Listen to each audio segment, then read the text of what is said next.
right, we have another totally rewarding chat session about to get started. We have Rachel Gibbs from Merities Consulting. How are you? Yeah, great to meet you, and thank you for this opportunity to talk about pay transparency.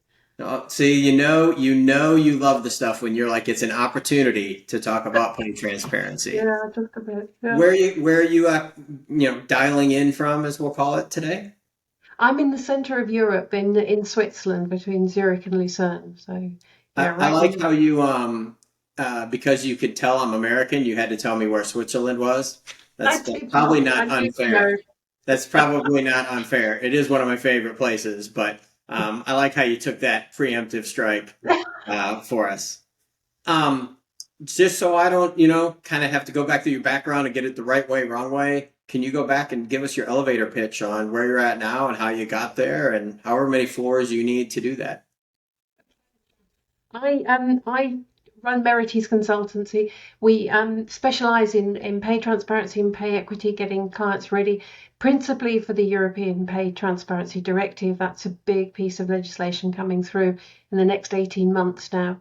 And it's a topic I'm really passionate about. I started my career a long time ago doing tax, moved across into comp and ben, and really found my niche here in pay transparency. And ensuring that there's pay equity across all areas um, within corporates, employers. So yeah, really passionate about it. That's awesome. I did not know you were from Tex, so Yeah, congratulations for escaping. yeah, Um, um, yeah. the one thing I usually ask, some hobbies. Hobbies prove to us you're a human outside of doing pay transparency and equity work. I think this is the real reason I'm in Switzerland. I love hiking. I love swimming in the lakes in the summer, cycling, and snowshoeing in the winter. And I'm from the UK, and it's less easy to do those from your doorstep in the UK. So that's what keeps me here. It's fantastic scenery and ability to do so much outdoors. That's really We'll have to, what I love. I think early next year, I want to do a panel of people who get outside and talk about work-life balance. And basically, I'm a child who plays outside all the time too, basically. So I'm totally with you. And Switzerland is it's basically an outdoor playground. Um, Yeah. it's the hardest part about living there is deciding what you're going to go do outside. That's true, but the weather determines most of that, and the snow conditions. That makes a big difference. As I learned, having come from the UK, where snow is a hobby, and everything stops, schools, transport, and here everything carries on, but you just have to be careful, and it's quite different. So Yeah, I'm sure. I know. Yeah, I know in the UK, yeah, the world stops with an inch of snow. yeah, Um, So the way I've started with everybody who's in pay equity and transparency is in your own words, can you kind of define the difference between pay equity and pay transparency or what each one is in your mind, however you want to tackle that? yeah. For me, transparency is about a level of open discussion around how pay decisions are made. Um, it doesn't necessarily mean that everyone has the same level of information. I don't necessarily need to know what my peers or my boss are earning, but I certainly know enough to understand how those decisions have been made to determine their pay and my own. So that's pay transparency. Pay equity is about being paid um, according to the work I do, work of equal value across the organisation, and going back to pay transparency, understanding how that's come at. So again, it's not about a communist system where everyone's paid the same. It's about recognising fundamental differences, qualifications, skills, experience, which are gender neutral, but they're not. That's the point. Is they're based around gender neutral work related factors rather than personal factors, which I can't change. So I might actually steal that somewhere here. Um, I Yeah, think the recognized differences in a gender neutral fashion is what I might steal. I don't know. I don't know if it came out exactly that way, but that's what in my mind I just took from that is there are differences, yeah, and that's not what we're trying to get to. We're not trying to get to every role pays exactly the same for the job, but recognize the differences. So you mentioned it, EU. So one of the reasons to talk to you, it is less than 2 years away. It is coming soon, and depending where you are, between 1 and 4 comp cycles away, depending how you phrase that as well. So if a company gives you a call now and says we want to start looking at this because we're scared the calendar's coming quick, where do you typically start with companies in trying to get this done the best way possible? Stages to it. One, we've touched on it already. One is about a job leveling process to make sure that you understand where your jobs are similar. And then there's a question of doing pay equity to look internally and make sure that you're paying fairly across the job functions and the job levels. And then the big worry is the communication piece, particularly at the moment where you're heading to a particular deadline, and you have to kind of get the factors in place in time, and that's quite a big piece of work. Getting line managers ready, getting employees ready so they understand the background and the theories. And within the directive, there's also a role for a workers' representative. This is someone who's an intermediary between the employer and the employee to manage these conversations. And there's a big communication piece for that group because they're slightly niche and they're going to have more access or more detailed access to more confidential information. So getting that group ready. So it's not insignificant. So it sounds like a lot of work. And before we start to the work for those Americans there, can you summarize what the penalty phase or the downside or the ramifications might look for? Because there's the obvious we need to pay people the right way for doing the same jobs because we're just good humans, right? But assuming you don't play along or don't meet the deadlines, if you can quickly summarize what that looks like. Yeah, there are a couple of reporting elements. One is around I can request to know where I sit in the job level in the salary band, and I can get that for averages by male and female, also in the same salary bands as me. Um, if I don't meet those deadlines, then there's penalties and fines for missing that deadline. There's also gender pay gap reporting, and many companies have come across this already in Europe. And this will be across the levels again, and also through the whole organisation. And if you if you have more than a 5% difference within those gender pay gaps by levels, then you potentially have to go to joint pay assessment. If I mean, the worst case on the reporting element is fines and penalties. It's really where an employee raises a claim, and then two things are important there. One is that the onus the onus is on the company now to prove it's paid fairly. And my experience, certainly here and in the UK, is it's the other way around. The employee has to prove they've been discriminated against. And the fines are unlimited. They include interest, loss of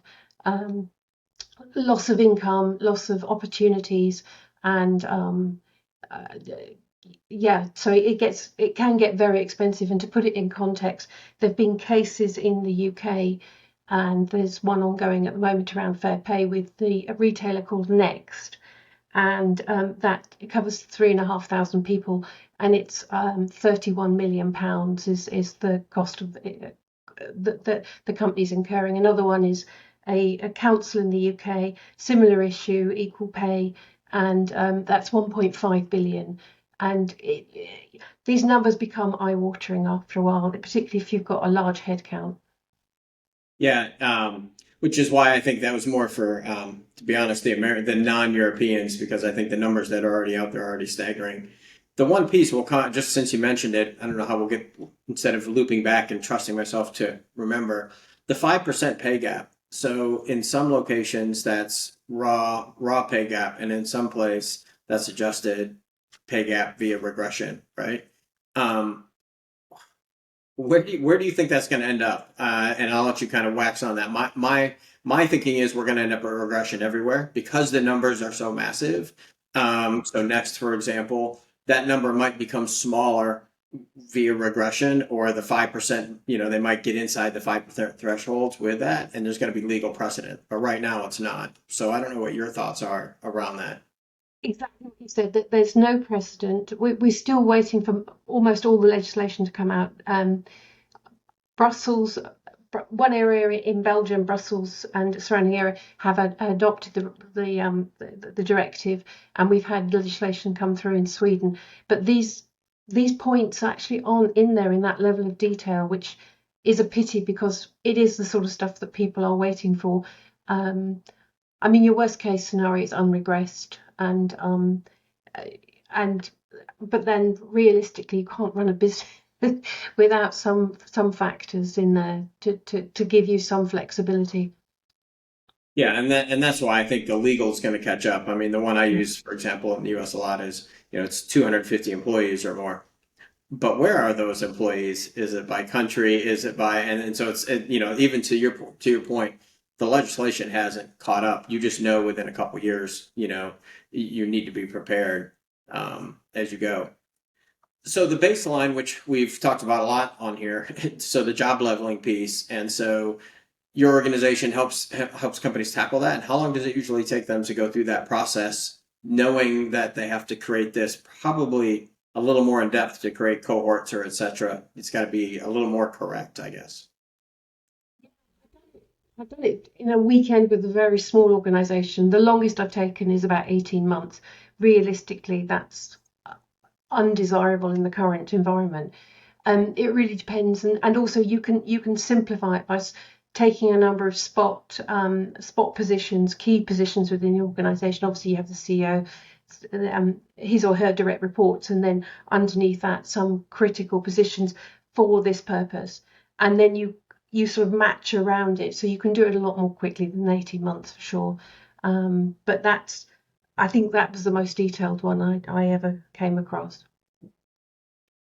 Um, and are you seeing more companies use third parties to do this? Because I've kind of joked that the comp or total rewards teams usually aren't underworked anywhere I've talked to. So are you seeing them now lean into third parties to deal with the job leveling because it just takes time that they don't have?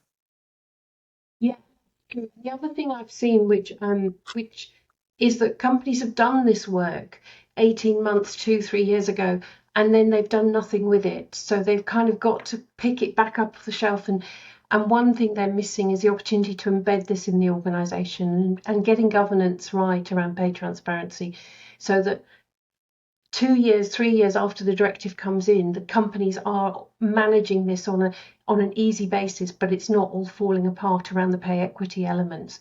Is really critical, and I don't think so many companies are focusing on this. It's this kind of blinkered view of getting the directive in and done, and then very little thought given to what's happening beyond that. In your take, do you suggest companies hire? I mean, obviously you're a third party, but and I have a view, which I know folks have heard. But do you suggest as people go through this first process in Europe in particular, because maybe it changes for the U.S., that they use a third party, especially on the legal front? I would say that yes. I think if you're a small organization and you have access to good processes through, I'm thinking, say, of a non-profit, and within that non-profit environment, there are access to robust systems to support you, then there's no reason why you should involve a third party. You could do it. If you've got 30, 40 employees, you could probably do it yourself if you have the confidence. Once you get above 1,000 employees, it gets much harder, and particularly if you've got multi-jurisdictional locations as well. I think it's much harder. So yes, I think it is I think it is necessary to get extra support. Okay. Yeah, I mean, that's kind of my opinion. I think the confidentiality of having, and this might be an American view, of having legal counsel as you go through and find things out for the first time. That's really important because you don't want that to be public or someone to go out and make it public because you have some time to fix it. And so the problem that you first have, could be not good. And you want to keep that kind of, under wraps until you start working the problem. So from the time that you start leveling and going through and you run, the process, you know, you put them in cohorts and then you run, your regression, et cetera. How long does that usually take you to give the company an answer around kind of, hey, here's where you are and here's where your problems are? On the question, but very roughly, it would take a couple of months. but not necessarily, definitely not daily activities, but just being on the sides and supporting, getting the process set up at the beginning well, and then supporting through the job leveling, through the pay equity pieces, and then supporting with comms, and then pay governance after that. So yeah, it can be done relatively quickly. It depends on your employee numbers and the jurisdictions you're in. So let's talk about the one step that I would consider in between. So we've got our job levels, we've gone through and high nerd factor on what type of regression modeling we want to use. Done all that work, done our results and got those out. The remediation piece. So what are some keys when you're talking about organizations and how they remediate over what period of time? Do they do it with or without their current comp planning cycle? As separate and intermix the two? Like, what have you seen there around remediation? Yeah, I've seen it. I've seen a couple. Well, there's a very public one where they actually reduced male salaries to get the funds to uplift the female salaries, and that's the BBC in the UK. And that caused a lot of upset for obvious reasons. But they I've did never do it. heard of it. I actually am going to have to change my entire spiel when I'm out speaking to associations that I have never heard of anyone reducing pay. So now there's Oh, one. really? Yeah, Yes. yeah, no. Yeah. Where's my book? I can't find my book now. Yeah, it went down badly. It went down really badly. I'll send you the links. It's Okay. Carrie. Yeah. That's I can't. Well, to be fair, I guess that's how I would have expected it to go. That's why I've seen no one's done it. I can't imagine it went well. So okay. I'll send you the link afterwards, Right. because I have got poor memory. The others I've seen are struggling with budgets. I know of one case of a Swiss-based company where line managers said we haven't got the money for to do a salary round and do pay remediation, so they had a separate budget for that. But that's not that often. Most are just struggling with the budgets they got. And from a timing standpoint, I know it's a little bit of it depends, but the reality with the EU, with the directive coming, do you suggest they tackle it soon, or do you try to remediate over two, three, four pay cycles? The remediate now, and you do one lump sum, to those people who've been underpaid, it sends a very clear signal that something was wrong. And I do know of someone who got 100% uplift when the gender pay gap was introduced in the gender pay gap reporting was introduced in the UK, and she happily took it, but she did have question marks about it. So in an ideal world, you would smooth that through and do exceptional increases on a regular basis, as the pay review goes through. But reality is, I think we may find that some companies struggle for time. I'm a little biased on that front from the standpoint, and we can talk about where else you see tech, because I think tech has a lot of places in here, but it also has a lot of not places, or places where you can't just lean 100% into tech. But the ability to set up your merit matrix based on performance and position in range, Yeah. uh, and basically tackle the first cycle or two. So one of the things I've talked about is moving from an annual cycle to two or three or four cycles, because you can kind of hide that money, to your point of it doesn't look as bad as one lump sum if it comes in little pieces. It's small pieces of excitement versus one large question mark. Yeah. But the other piece is, if I do it versus position and range, if by default women were lower in the range for that same performance, you'll continue to throw money at them before you get to a point at which you'll have to do it. You're going to get towards the finish line and have to cover that at some point. But you can basically create a wide spread and still give men something pretty close to red circling, but not. But that's Yeah. one place where I think tech can really help, because it's not tenable to do that for every person in 1,000, a 5,000, 10,000 person shop without tech. No. Are there other areas where you've seen technology really be helpful, specifically in pay equity, where they might not have been used before? What I'm seeing, and you'll be closer to this than me, is kind of bringing it all together. So kind of having that whole overview from job leveling, or starting with job descriptions, job leveling, benchmark data where needed, and then internal equities as well. And all that piece across the whole tech piece is really, for some companies, is probably too simplistic because you're kind of streamlining the whole thing and you're dependent on only one provider, for instance. But sometimes it gives you a good overview and a simple overview sometimes. Have you seen companies struggle to pull the data in? Because I think that's the other piece, right? So with this unknown aspect, specifically in Europe, in my mind, you could have companies of not a huge size, 1,000 employees or less in 10, 12 countries. And how have you seen them trying to tackle that issue of just getting all my roles and getting all my data in one place, including pay? Yeah, I did a case study with Novo Nordisk, and they'd taken a good while to get all their base pay together, and then to then move on and collect their what the European Union called complementary, which you and I know as benefits. Yeah. Collecting that data was the next element, and also then the variable, which hopefully should be easier because it's share plans and incentives. But when you start to add in commissions, it starts to get a bit messy. But yes, that whole area is taking a lot. They're a big organisation, but others are in similar situations. Is the current is it 1 year total cash for the current um, mandate, or is it the directive? Is it 1 year total cash, or is it just base pay? Base pay, yeah, basic pay, which is then country by country, Yeah.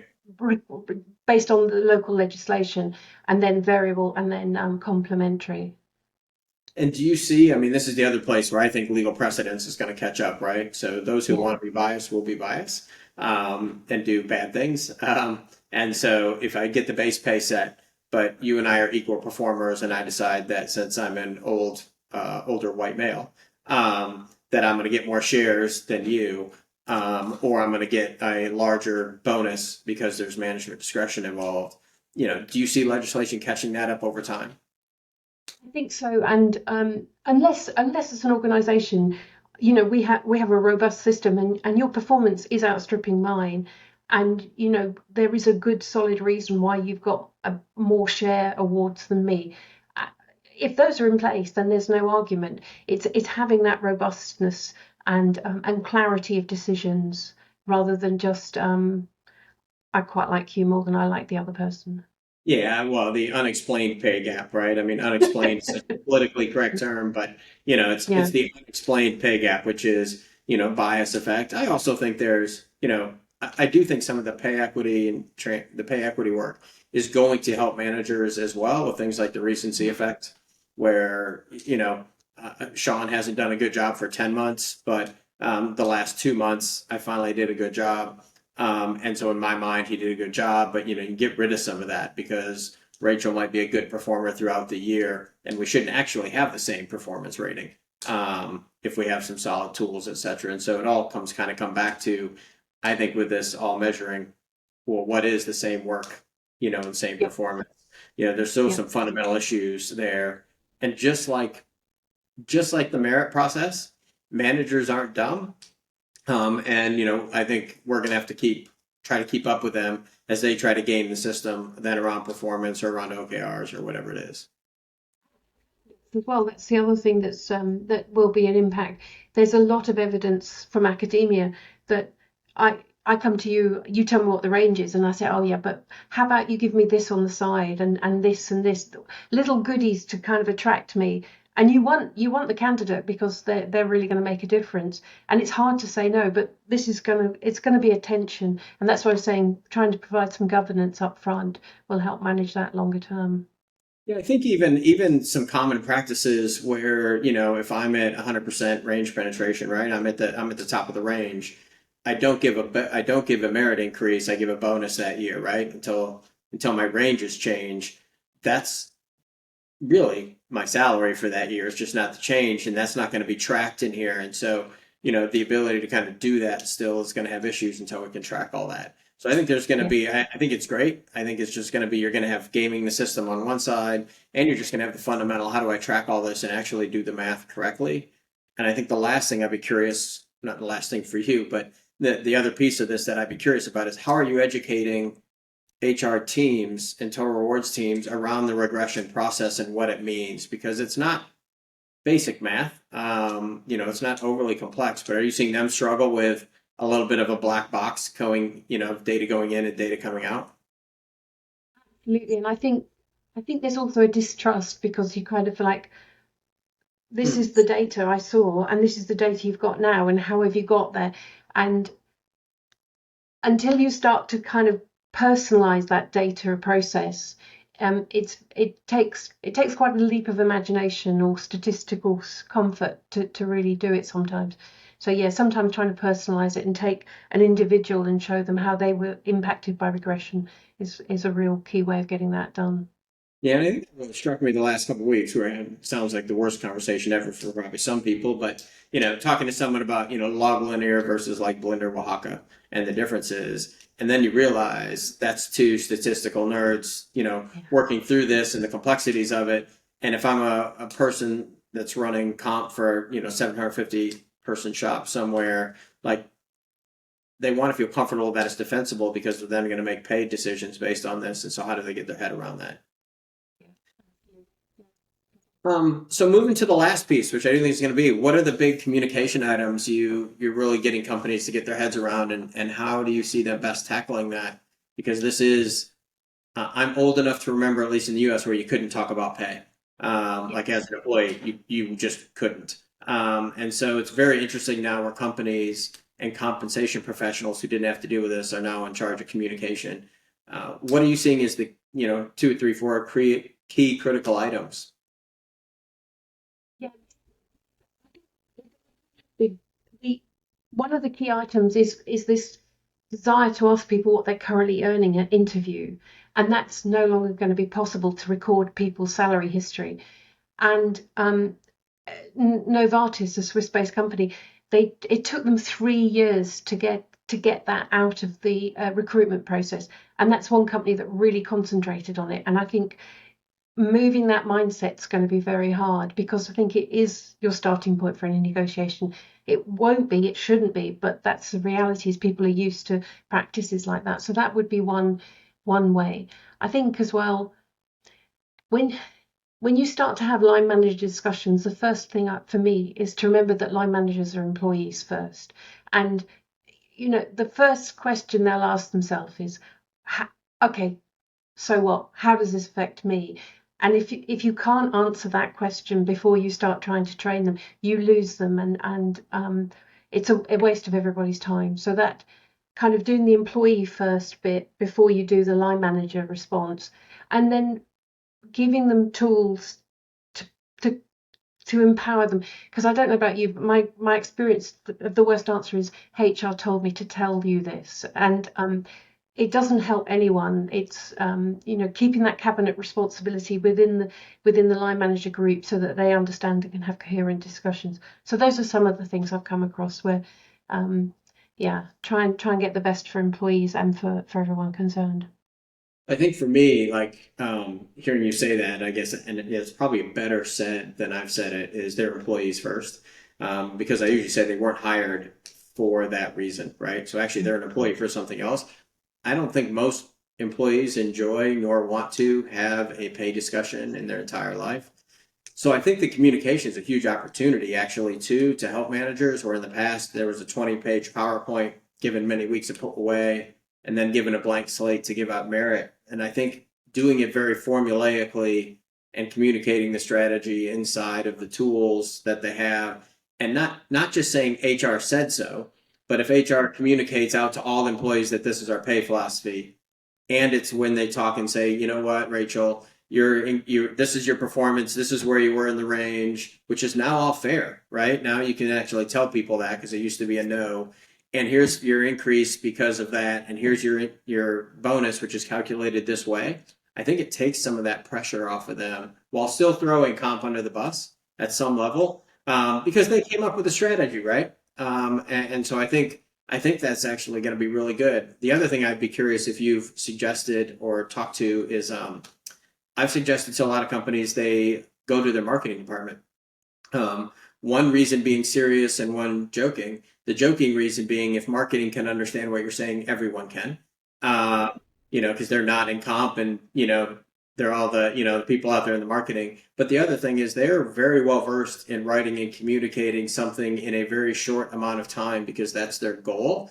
And so if you can get them on board to help you, they're literally inside your company. And that's their job to do that. And so, starting to leverage that, at least as a run buyer to clean things up. Yeah, it. So, and I'm sure, as you say, and also just what you've touched on, having that feedback and conversations with people, because I know from my own experience, I've done this a couple of times. You make assumptions, and we've talked about regression analysis. We're in our own little world, and we think these things everyone understands. And then you start to talk to people and they're like, what is she on about? And having, the more you talk to people, the more you realize how little you understand that they need to know, and kind of moving that forward. So yeah, it's a really great tip.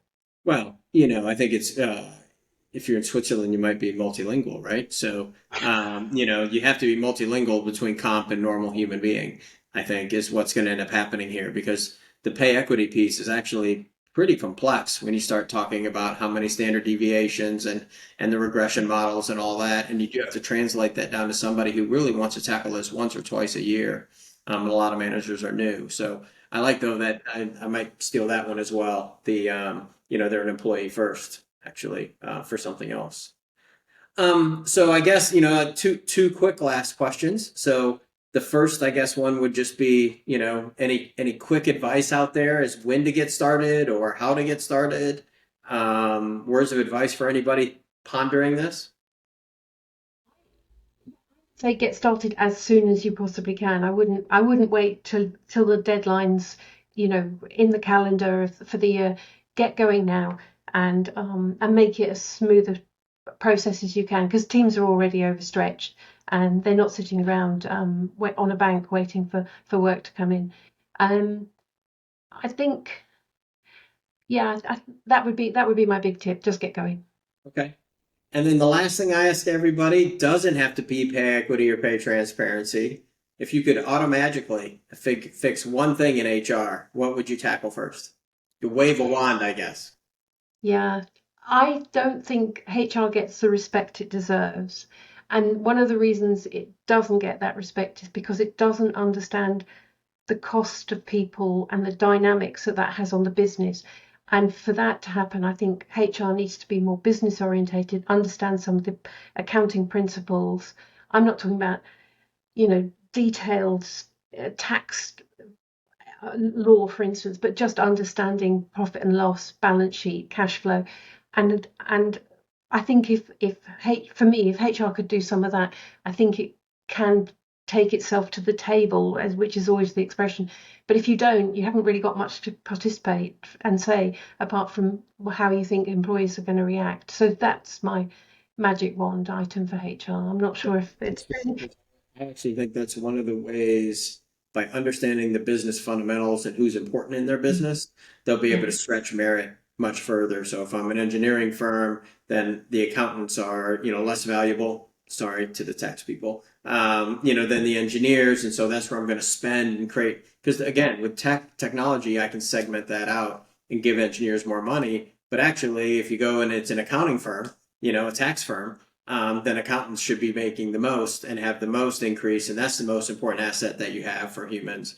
And so I need to split that out. And so those business fundamentals, I think, are really important in understanding what really drives and who drives the business.